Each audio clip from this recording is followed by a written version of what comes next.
all of you. So we begin with chapter 16 survey. As I had told you, chapter 15 is on urban planning. So that is not very important from our exams point of view, especially from economy's point of view. So I am not doing that at the moment. I'm doing with you 16.1. 16th chapter is divided into two units, 16.1 and 16.2. So I'm doing 16.1 and then I will do 16.2 with you hopefully tomorrow. So when we talk about 16th chapter, this is actually based on the import substitution and strategic resilience, that in a modern world, in today's world, what should India do to make sure that we are not only practicing import substitution in a sense that India should become Atmanirbhar and India should be able to produce things that India wants to produce in its own country. We should also have resilience. That is, in case of a difficult global scenario, we should be able to make sure that we are not found suddenly on the back foot. So when you look at India's macroeconomic resilience, we have shown strong growth. Our growth is estimated around 7% and it has been above 7% post-pandemic continuously. Survey in fact said that the natural rate of growth of India, which earlier used to be 6.5%, can now be taken as 7%. Of course, this is because of healthy banking system, credit intermediation is good, current account deficit is very much in control, forex reserves are around $700 billion, remittances are $135 billion, which is greater than FDI received by India. This is quite a unique thing, but India's remittances are greater than FDI received. And then of course, capital formation is above 30% of GDP and private sector investment is still low, but there's a lot of scope. Plus we see that there is deleveraging. Private sector is now not indebted. We also see bad loans are not there. So banks are capable of lending. So we can expect credit to pick up in future. They also say that in rural areas, monsoons have been good. This year is expected to be a bad monsoon year. So let's keep the fingers crossed. Agricultural performance has been pretty strong. Agriculture has been growing at an average of 4.4%, which is highest post-independence for a decade. Then positive rural wage growth and consumption. But real rural wages have grown at lesser rate. Urban consumption has not picked up much, that is cautious. Government has invested a lot on public infrastructure, 12.2 lakh crore rupees is budgetary expenditure for 2027. 50 years interest-free loans to states, that has also been promised. Then there is structural reforms, like 4 labor codes have been notified, suspension of quality control orders that distorted incentives. Government has also raised the tax threshold. Then there is low food inflation, disposable income is rising, GST 2.0 has been passed, income tax provisions have been simplified. So survey says all these, like rural strength, policy support, macro stability, tax and demand measures, then sectoral liberalization like insurance open to foreign investors, now 100% FDI in insurance, that is what is allowed. We have not yet had any investment, let's make it that clear. Nuclear power open to private sector with the Shanti bill. Government has also reduced the liability clause. Resilience building is happening, that is critical minerals, semiconductors, shipbuilding is where the government is focusing. And then external sector responses, after US tariff, there is diversification of export market. There is a export relief package of approximately 25,000 crore rupees. And 5-year export promotion plan. So overall economy is decently positioned. As it was said, there is a Goldilocks period, high GDP growth and low inflation. In the global context, we see that over the post Second World War, global order is weakening. Now there is free for all, everybody is attacking everybody.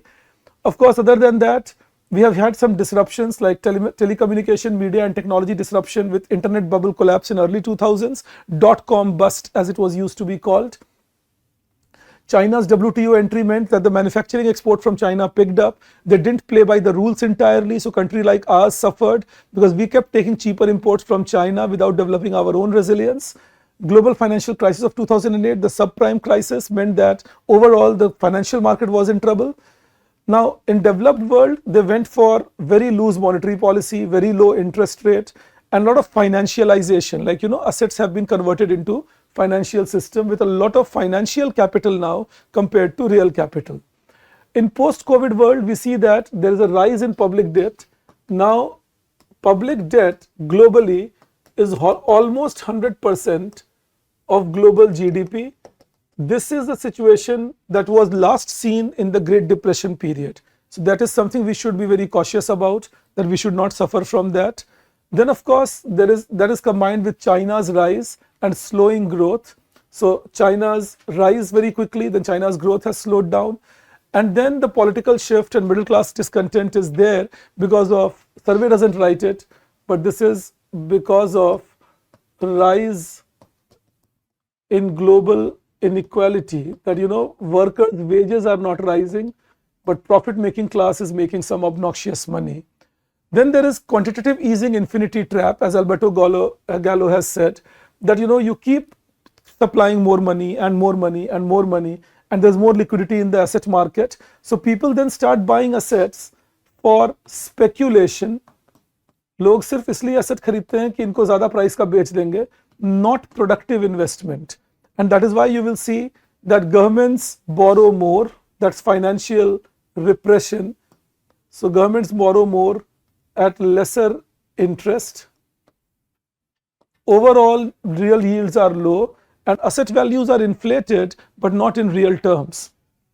So economies then become dependent, that keep increasing the money supply or we will collapse. And then due to that fear, the central banks keep increasing the money supply, and it becomes a poor circle. That if you don't increase money supply, you will have economy collapsing. For fear of that, you increase money supply and economy becomes more dependent on money supply rising. So that is the quantitative easing infinity trap. That is, there will be collateral effects, the demand for wealth distribution, pension deficits, asset bubbles will be formed, financial fragility will be observed, and that will result in more monetary stimulus and so on. So that is where what we need to do is reforms plus fiscal policy. Populism should be discouraged, protectionism should be discouraged, fiscal stimulus you can give, geopolitical risks are high, and that all results in trade wars, repression and military conflicts. So now we see there are rising tensions and conflicts. Multilateralism has shifted to bilateralism, export control and licensing. So this is trade being weaponized. So now we see trade being weaponized. And then there is technological cycle risk, the global push towards artificial intelligence, bordering on speculation. People have too much of hope, so it's bordering on speculation. And then risk of financial excess following techno-optimism. What does that mean? इस line का क्या मतलब हुआ? Initially, people will invest a lot of money in artificial intelligence, believing it will give high returns, techno-optimism, believing it will increase productivity of the workers. But after a point, they will realize it's not giving high returns, which will result in sudden collapse in financial market. Share markets will come down, bond markets will come down. So that is risk of financial excess following techno optimism कि पहले तो technology को देखकर खूब सारा invest कर दिया, बाद में पता चलेगा कि वो इन्वेस्टमेंट का रिजल्ट उतना अच्छा आ नहीं रहा, तो लोग फटाफट पैसे विड्रॉ करेंगे, और पैसे विड्रॉ करेंगे तो फाइनेंशियल मार्केट कोलैप्स करेगा, जिसका नुकसान सभी को झेलना पड़ सकता है. Then there is energy constraints. AI will be heavily energy incentive, data centers will be required, water incentive, and there will be grid instability and high energy cost. We see that wherever AI growth has been observed, energy has surged, energy usage has surged and is expected to surge in future massively. Then there are strategic and external constraints. So first of all, the rising power demand with increasing need for copper and critical minerals, कि जब electricity production को ज़्यादा करने की बात होगी, you will need more copper, more critical minerals, and that is resulted in constraining the availability. Then, and the supply is constrained by natural limits, and plus nationalistic policies. Who is my friend? Who is not my friend? Whom will I trade with? Whom will I not? Also, the shift is now from oil and steel to computation. That is what is happening. That computing power is what every country is now going after. Data centers, chip manufacturing, digital accessibility centers, rather than oil and steel.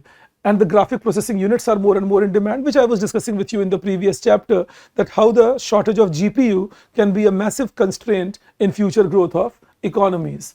So minerals, GPU, chip, these will be the strategic resources for future.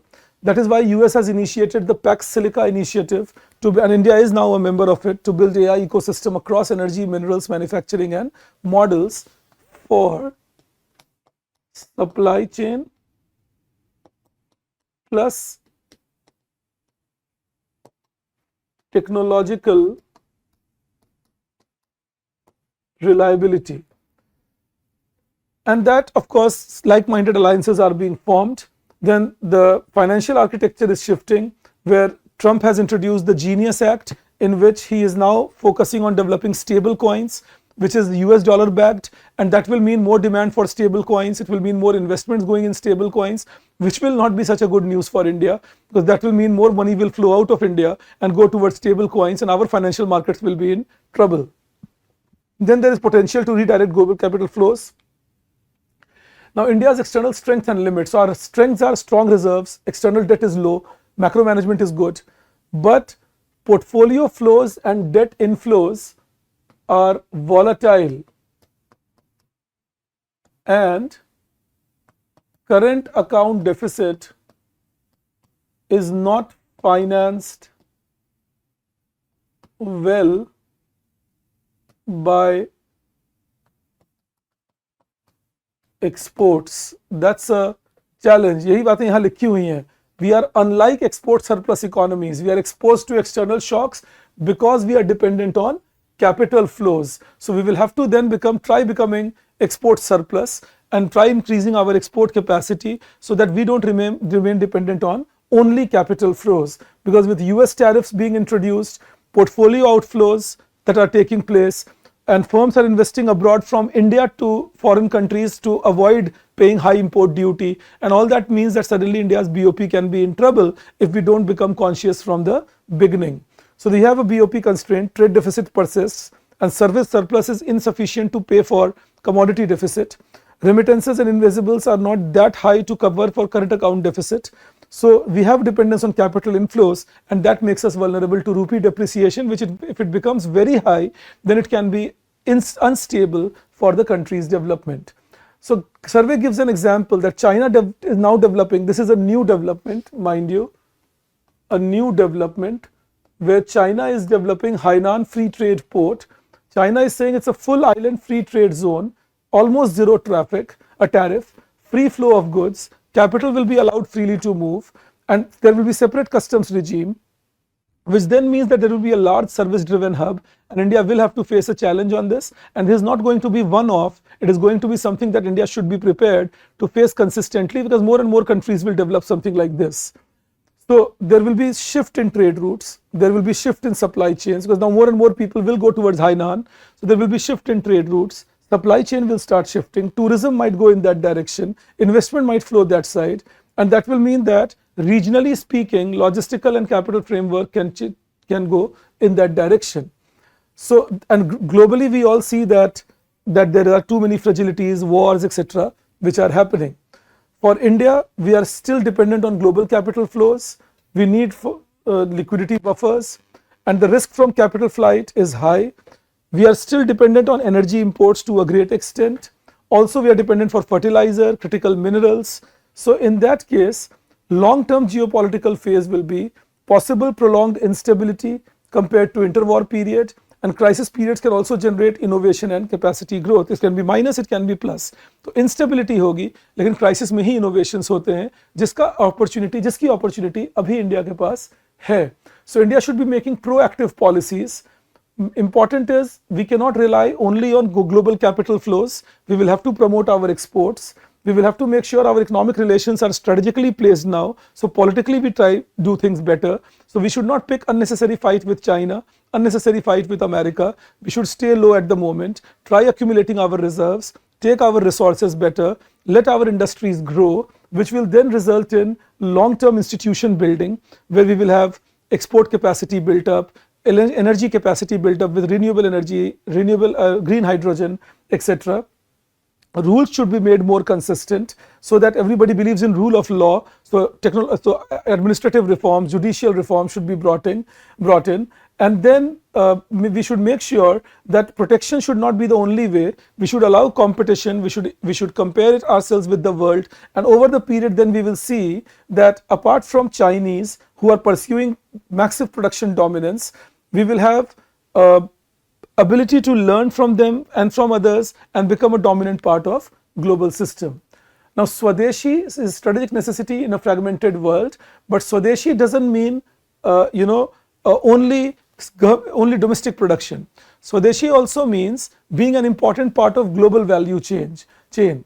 So now there will be no more previous kind of globalization which was frictionless, and the access to input markets, critical value minerals, etc. will be much more uncertain. So we should strengthen economic sovereignty without sacrificing our efficiency. So the caution is not all import substitution is desirable. Protection led to inefficiency, complacency, weak competitiveness. So Swadeshi must be disciplined, not blanket, and sectoral. Particular sectors जहां हम पहले से strong हो सकते हैं या हमें capability है, वहां तो focus होना चाहिए. But sectors where we are not capable, where we will depend on imports, we should not try becoming overprotective. It will be harmful. So survey gives the point. The import substitution is justified where domestic capability exists, but is constrained by coordination failures. Protection is temporary and time bound. Industry should be subject to export discipline. मतलब उनको कहा जाए कि आपको हम protect करेंगे, but within 5 years आप export करना शुरू कर दीजिए. And sector is strategically critical, like say petroleum products and so on, even with cost disadvantages. Protection is harmful if the sector is already cost competitive, like say IT sector, or export oriented, like textile sector. Goods are general purpose intermediates, that is goods which are used for multiple intermediates, like say LED screens, or key inputs for labor intensive sectors, like say polyester for clothes, etc. So we need to make sure that we don't go for to do the mistake again of pre-91. We should not go for high cost, we should not go for reduced exports, we should go for increased competitiveness, protection on a sectoral basis, promoting India's efficiency and making India an important part of global export chain. Also, if we don't do that, if the designing is poor, we will end up protecting low quality producer. We will create inverted duty structures. Inverted duty structure is we will charge high import duty on raw material and low import duty on finished goods, which makes it more easy to import the finished good rather than to import raw material and manufacture it in India. Then of course there is disconnecting support from innovation and productivity gains. So these are the risks if you try over protectionism. So protection must be linked to capacity building, learning and export orientation. Otherwise it will create fragility, not strength. This is very important, that if we try protecting, it should be based on developing skills, making us more competitive, export oriented, and that will give us good results. Then of course survey says focus on sequencing. क्या पहले improve करें, क्या बाद में. So let the input sector develop first, then the output sector will automatically do. Focus on infrastructure, focus on skill development. Then conditionality. Under which condition will you get protection, under which condition you will not. And discipline. Making sure that you will be protected only as long as you are efficient. If you are not efficient, protection will go away. Then differentiated strategy comes in, like prioritize systemically critical inputs, those inputs which are important for the system, like petroleum reserves, petroleum refineries, inputs like rubber, inputs like important components of automobile. Protect them, prioritize them. Support sectors with scalable competitiveness potential, where economies of scale can be harnessed. Say for example textile, where economies of scale can be harnessed and India can be one of the world beaters. Surely we can beat Vietnam and Bangladesh, and avoid substitution where it raises costs without improving resilience. तो ऐसे protection को छोड़िए जहां आपका अपना खर्चा बढ़ जाए और आपके अपनी कोई बेनिफिट भी ना हो, कोई लॉन्ग टर्म सस्टेनेबिलिटी भी ना बढ़े. सो क्रिटिकल वल्नरेबिलिटीज कौन सी होंगी? हाई स्ट्रेटेजिक अर्जेंसी पहला, systemical critical inputs, defence system, core infrastructure, public health, energy etcetera. So high supply concentration and denial causes immediate asymmetric national cost. तो यहाँ क्या करना चाहिए? Assure domestic availability under stress, make sure that good quality healthcare, education, defense procurement, chip production, all that is available, and domestic production is justified even if it is costly initially. Make sure that a minimum viable domestic capacity is there so that in case there is a sudden emergency, we are able to overcome it. Tier 2 is economically feasible capabilities, that is strategic plus economic gains. तो tier 1 क्या था? Critical vulnerabilities, जिनको पक्का ही रखना पड़ेगा. Tier 2 है economically feasible capabilities. So that goods where domestic production is viable but constrained by coordination failures. Different departments में coordination नहीं है, excessive restrictions हैं, economies of scale नहीं मिल पा रहा, legacy की practices गलत है, जैसे textile, footwear, furniture. These are sectors where India is equally capable. Statues, mirrors, all consumer goods, clothes. India is equally capable, but unfortunately due to coordination failure between central, state and local government, coordination failure between market players and the government regulators, all this is harming us. If we can improve upon that, that is good. Then the idea will be build capability through scale, make India also large scale growth, learning by doing, becoming more expert, having more expertise, and integrate into global value chain, the discussion on backward integration that we did in the previous chapter. And the policy approach should be temporary protection. Don't create a long-term protection, targeted protection and time-bound support. That way productivity will rise, costs will reduce, exports will be higher, and overall if export discipline is missing, inefficiency will happen. So protection should come with particular clauses. तो सर्वे यहाँ बता रहे हैं किन किन condition में protect करना है. तो पहला क्रिटिकल वल्नरेबिलिटीज, दूसरा इकोनॉमिकली फीजिबल कैपेबिलिटीज, तीसरा low strategic urgency, high cost substitution, no protection is needed here. ये कहां पर होंगे? Where we have diversified global supply, जहां गुड्स आप कहीं से भी ला सकते हैं, वहां प्रोटेक्शन देने की जरूरत नहीं है. Low vulnerability, where India is already doing good, and if there is high cost of domestic substitution, copper is a typical example, critical rare earth minerals are a typical example. These are places where vulnerability is relatively lesser and India should not get overly worried. In this case, avoid indigenization, don't overprotect and don't try developing it in India, and manage risk via diversified sourcing. 8 अलग अलग जगह के साथ contract sign कीजिए कि आपके inputs ना रुकें. इन्वेंट्रीज, स्टॉक बनाइए, जैसे strategic oil pool reserves, contracts, long-term contracts to be signed with countries so that even if global situation changes, your things keep coming in. Also, it creates risk of intervention, unnecessarily raises cost by making inputs costly. Our export competitiveness will weaken because our inputs will become costlier, and it becomes an implicit burden on manufacturing. So, and now the survey also says that items can shift across these tiers from tier 1 to tier 2, tier 2 to tier 3. So keep an eye that the transition should be to export capability, global value chain integration and domestic efficiency. This is just a table form of what I just taught you. So that is high urgency where macro security exposure is significant. So in that case, that is tier 1, it is non-negotiable. And tier 1, there is a strategic core which we need to focus on, like rare earth magnets, battery cells, cathodes, solar wafers and cells. Similarly, non-negotiable for demand assurance, oil and pulses, fertilizer inputs. ये वो हैं जो high urgency के हैं, macro security के लिए needed हैं. दूसरे हैं low या medium urgency exposure, it's manageable but the development goals dominate. So in this case, near-term capability building is realistic. So in this case, go for selective deepening. Don't go for immediate deepening, major protection. Go for selective deepening, gradual localization, clusters to be built up, products like cranes, industrial machinery. इन सब पे हम China पे बहुत ज़्यादा dependent हैं, medical devices. इनको देश में बनाने की कोशिश करें, because if China can do it, India can also do it if India makes right policies. Similarly, low medium feasibility requires phased long horizon effort. ये medium term में नहीं build कर पाएंगे हम, but ये urgency के हैं values अभी भी, जैसे co-engineering, test beds, procurement linked learning, and in this case, make sure that rail signaling, defense electronics, these are used through this policy. So co-engineering with other countries, testing centers being developed, procurement linked learning, that is purchase the commodity and then learn how to manufacture it in India. So if we do that, then we will be able to protect ourselves from these sectors. Similarly, a new national input cost reduction strategy.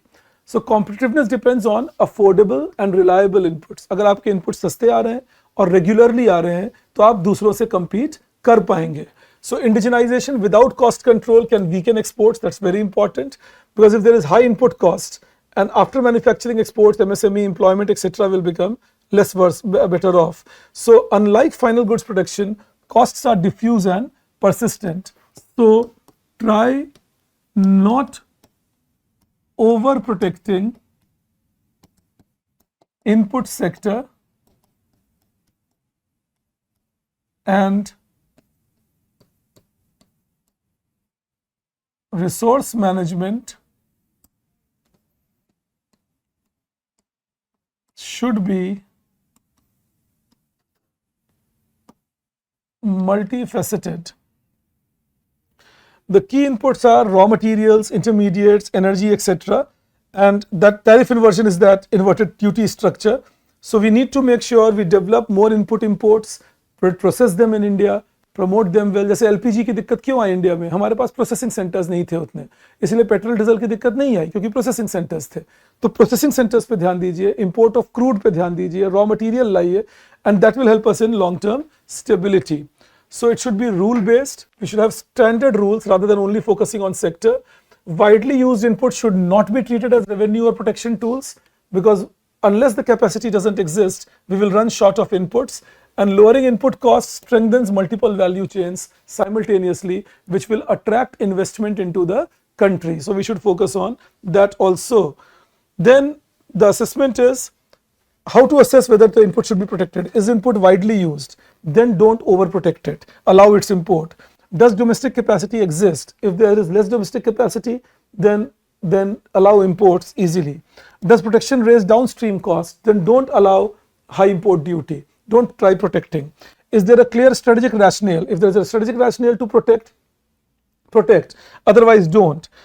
If you don't do that, then it will result in less efficiency for India. Also, we have to make a balance between efficiency and indigenization, as we just discussed. The world is gradually becoming more and more protectionist. So how to balance that? The survey says support critical components selectively, maintain competitive pricing, and avoid blanket protection. Political economy challenge will be benefits are dispersed but resistance is concentrated. Benefits सभी को मिलेंगे, large number of industries को, तो इसलिए किसी को individually पता नहीं चलेगा कि मुझे बहुत benefit मिला. जैसे पॉल्यूशन कम कर दिया जाए, मान लीजिए पॉल्यूटिंग व्हीकल्स को रोककर, तो बेनिफिट सबको मिलेगा, लेकिन पॉल्यूटिंग व्हीकल्स कुछ ही लोगों के पास हैं तो वो ज्यादा रेजिस्टेंस दिखाते हैं. इसी तरह से कुछ इंडस्ट्रीज बेनिफिट पा रही हैं प्रोटेक्शन से, तो अगर आप ये प्रोटेक्शनिज्म हटाएंगे तो बेनिफिट सबको मिलेगा, लेकिन ये कुछ इंडस्ट्रीज रेजिस्ट करेंगे कि नहीं मुझे प्रोटेक्टेड रहने दो. Similarly, rule based processes should be there so that discretion just doesn't happen, which doesn't result in corruption, etc. What is the limit of cost reduction? Cost reduction is necessary but will not be sufficient. It will also depend on what quality we produce, how much reliability of input happens, and whether the processes are simplified. Then in advanced manufacturing as a disciplining system, this we discussed in the previous chapter also, if you recall, previous to previous chapter of course, if you recall, that advanced manufacturing is a disciplining system. What is the core role? Advanced manufacturing means manufacturing higher end products, steel, cement, big machines, robotics. These are advanced AI based tools, pharmaceutical equipments. That is advanced manufacturing. So when advanced manufacturing happens, it doesn't only expand output, it acts as a stress test for firms and the state regarding competitiveness and policy dynamism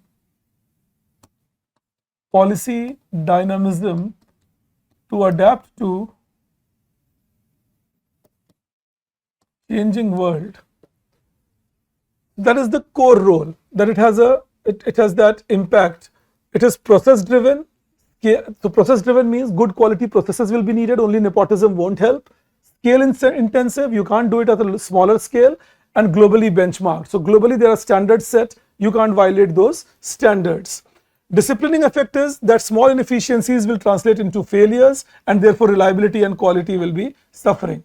So there are predictable rules, reliable infrastructure, efficient logistics, enforceable contract, and this will result in making overall efficiency better, because not only these industries, then other industries will also start having benefit from that, and that will result in making governance better, because governance failure will become visible and costly, and that will mean state capacity will be improved, more appointments will be done, more expertise will be developed, and that will affect the overall economy rather than just the protected sectors. And that is why, rather than sheltering the sectors, if we focus on predictable rules, reliable infrastructure, efficient logistics and enforceable contracts, we will have advanced manufacturing at a higher level, which will then benefit overall manufacturing process in India. Also, advanced manufacturing will mean there is an embedded nature, that is, it gets ensconced in the whole system. पूरे system में एक बस जाता है ये और पूरे system को develop करता है. क्यों? Supply chains become better, factor markets, that is land, labor, capital, they become more efficient as you promote advanced manufacturing. Port, power quality, transport, etc. standards will improve, and the weaknesses will show up immediately. So performance enhancement will happen only when you quickly remove the weaknesses, putting pressure on government as well as the firm to take immediate action rather than passing the buck. Also, manufacturing capability will be accumulated through learning and repetition. Earlier days inefficiencies might be there, but if you keep doing things, you will be able to grow better.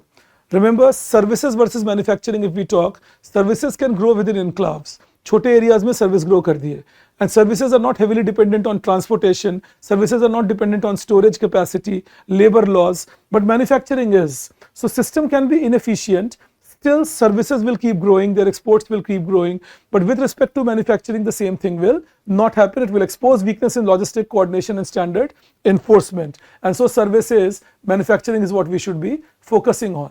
Then they write a box on East Asia. They say that many people think that East Asia grew by protection, and they focus on their policies but not on institutional design. But East Asia was designed in such a way that they were able to reallocate resources when policy failed. Bureaucratic autonomy was given, political backing was there, performance discipline was given. Also, the architecture was like Japan went for bureaucratic authority with outcome accountability. So that will mean long tenure, sectoral expertise, political discretion, policy discretion, but you had to perform. And if you didn't, then the support will be immediately withdrawn. Also, South Korea went with discipline with strict exit. That is, state will support you with credit, land, efficiency, but you had to become exporter within 10 years. And if you didn't become one, then the benefits will be taken away. Singapore similarly gave a governance system which was full of speed, flexibility and credibility. It focused on global value chain integration and made sure that regulatory wise they are very flexible, which led to strong enforcement once standards were set. The lesson was execution speed and regulatory certainty are as important as policy design. Similarly, Vietnam focused on cost reduction and adaptive learning. So control the cost of production, pay your workers better but only according to their productivity, and adapt your learning based on doing. So develop skills, develop efficiency as you go on becoming more and more efficient. Overall, it was the presence of an entrepreneurial state. Entrepreneurial state doesn't mean that state will replace markets. It means state will experiment, it will take risks, it will welcome new decision makers, it will learn from the decisions, mistakes made, it will reallocate support, and it will not punish the bureaucracy for any losses incurred, rather reward them if the trajectory was right, if the thinking was right. So outcome oriented bureaucracy is the basic feature. They will go on that and not on procedural compliance, which is the case in India. कि हमारे यहाँ procedure ठीक रहने की जरूरत होती है, outcome खराब भी आए तो उल्टा करना पड़ेगा.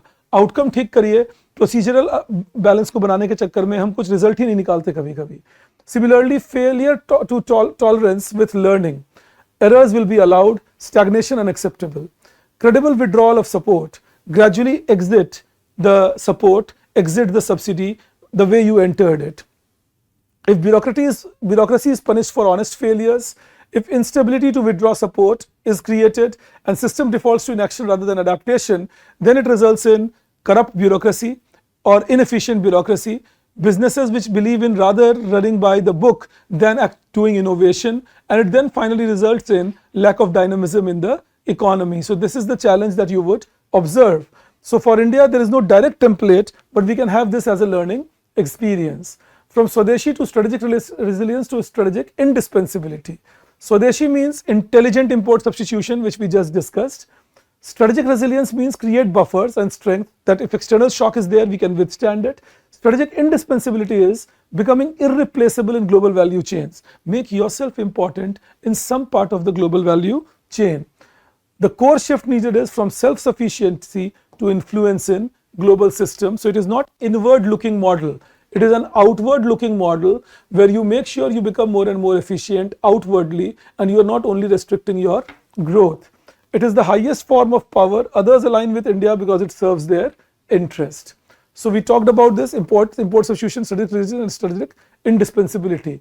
You go through this, it will give you the definition and the core objective, and you will be able to develop the dimension on which it can be done. Of course, strategic import substitution will be short to medium term. Strategic resilience will be medium to long term. The indispensability will be only in long term when India starts controlling some important part of global value chain, and we are embedded in global system that our national industries are playing an important part over there. Of course, the assumption is that domestic capacity can replace import effectively, then only we can do for import substitution. Global interdependence will persist. It should not happen that countries start becoming self-sufficient, which will never happen because no country has all the resources. And global interdependence can be shaped such that India has enough nodes, enough capacity in the global system, friends in the global system, if I can use the word, so that India's idea of becoming an important part of global value chain is well served. Of course, the challenge right now is global changes are happening very quickly, so we need to act very fast, so compressed timelines. Then stages of Atmanirbhar Bharat overlap. So, strategic resilience can overlap with interdependence, can overlap with import substitution. So, we will have to be very quick in our policy making. And short, medium and long term goals have to be simultaneously managed. It's like running marathon and sprint at the same time, or running marathon at the speed of the sprint, also that survey says. Then absorbing shocks is necessary but not sufficient. That is the limit of resilience, that you need to absorb shocks, but it won't be sufficient, because if you only absorb shock, you remain reactive. Nation that shapes outcomes becomes influential. So India will have to develop its own design. India will have to create its own market, and the more design we develop, more market we create, more India will be in a position where we can claim that, oh, okay, now we are in a zone where we can determine our own discourse. तो उसमें क्या होगा, हम क्या चाहते हैं ये हम डिसाइड करेंगे, ये किसी और के थ्रू डिसीजन नहीं होगा. Then of course, strategic indispensability. Economic power is influence exercised without coercion. We should not force people to be on our side. They should find it useful to be on our side. Global firms depend on Indian production and supply chains, and Indian exports become default trusted choices. A very good line survey says transition from thinking about buying Indian to buying Indian without thinking. That India should reach such a position in the global system. Now, India's power gap. So power gap is the difference between expected power based on countries' resources, population, size, and actual influence. And in case of India, we see that we are a major power in Asia and a rising overall power, but our power gap is quite high. It is negative power gap. So India is not yet punching up to its weight, mainly because of its lack of external influence, because of India's inability to be able to achieve things as it would like to, as it depends on many foreign forces. So strong resilience and shock absorption capacity if India can develop, and India has limited ability to shape regional economic outcomes. So we need to make sure that we strengthen competitiveness and export capability, deepen integration into global and regional production networks. Also, in this case, the survey also says that we should not be worried about increasing imports. China's example is given. Their imports grew faster along with exports, because as the country grows, as country becomes more and more developed, as country has more and more manufacturing capacity, then not only exports will grow, even imports will become higher. So we should not be worried about rising imports. So we see that now, but if imports are rising, currency vulnerability will come into picture, and to have an aspiration of strong and stable currency, we need to make sure our exchange rate is a signal, not a policy target. It only reflects trade balance. So make it positive if we want exchange rate to be favorable. Capital flows, so attract more capital into India by policy use. Risk perceptions, make India a less risky place to invest, and geopolitically make India a place where more investors feel safe. Indian currency is not a hard currency, because hard currency needs reliable export earning, external liabilities matched with domestic assets, ability to absorb shocks, and limited reliance on depreciation for adjustment. So historically we see that whichever country became a hard currency means globally accepted in trade and investment transactions, कि अगर दो अलग countries भी trade कर रही हैं तो आपकी करेंसी को एक्सेप्ट कर रही है, जैसे euro, dollar, US dollar, yen, pound, these are hard currencies. So hard currency कैसे बनते हैं? आपकी एक्सपोर्ट अर्निंग रिलायबल होनी चाहिए. योर एक्सटर्नल लायबिलिटीज, जो लोन लिया आपने, you should have enough domestic assets to pay for that. The shocks should be absorbed without emergency financing. You should not need an IMF. You should have enough financing capability, and you should not need depreciation of currency every time to adjust your BOP. You should be able to adjust it through foreign exchange reserves, etc. that you have. India's constraint is currency remains structurally soft due to trade deficit, and the growth widens import demand. So we will have to focus on our export capacity so that exchange rate is not under pressure. So we need to have export expansion. Also, services versus manufacturing exports. Service exports have shown strong performance, forex generation, but they have low employment intensity. They have less backward linkages, and they depend on open digital regimes. So we need manufacturing for supplier ecosystem, absorbing large workforce, enabling sustained trade surpluses, and that is a proven path for external strength. There is no country in this world, none, which has grown. Lee Kuan Yew has said that there is no example of a country which has become developed without getting manufacturing exports. And India has a low-hanging fruit in context of the lower-end manufacturing exports, textile, footwear, furniture, toys, food processing. यहाँ पर हमें काम करना होगा अपने rural areas में, skill development देना होगा, ट्रेडिशनल वे ऑफ स्किलिंग के साथ साथ मॉडर्न स्किलिंग देनी पड़ेगी. We will also have to focus on infrastructure development of semi rural areas, so they will become industry ready and they will be able to supply better quality of commodities.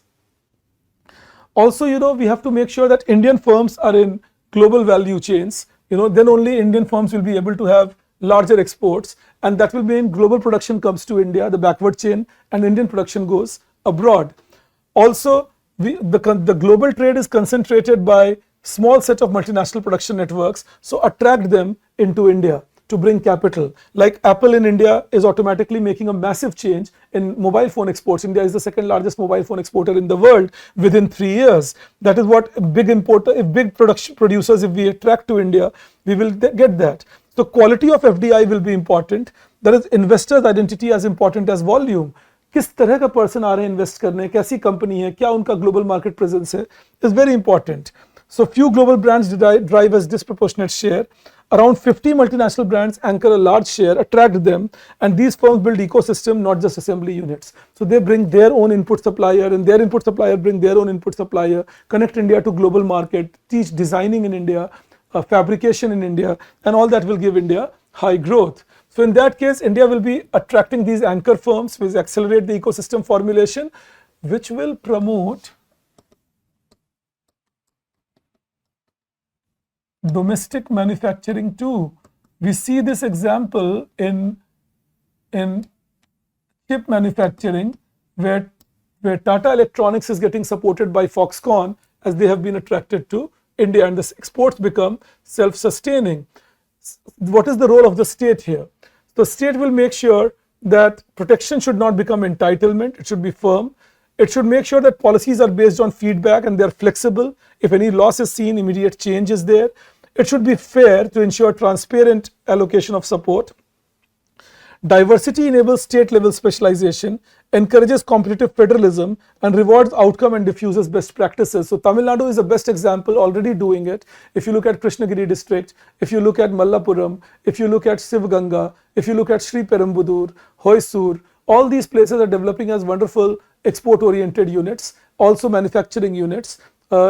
Some lead is also seen in Maharashtra, Gujarat. So particular states which are taking the lead are developing few good spots. Uttar Pradesh with respect to Noida, Kanpur, parts of Allahabad. So we see some changes happening in India, but we will have to go, and competitive federalism is the key. Also, we have to make sure that center should provide the strategic direction, and credibility to policy. People should have trust, and the implementation frictions should be removed by the central government. So in that case, we will be comparatively more efficient.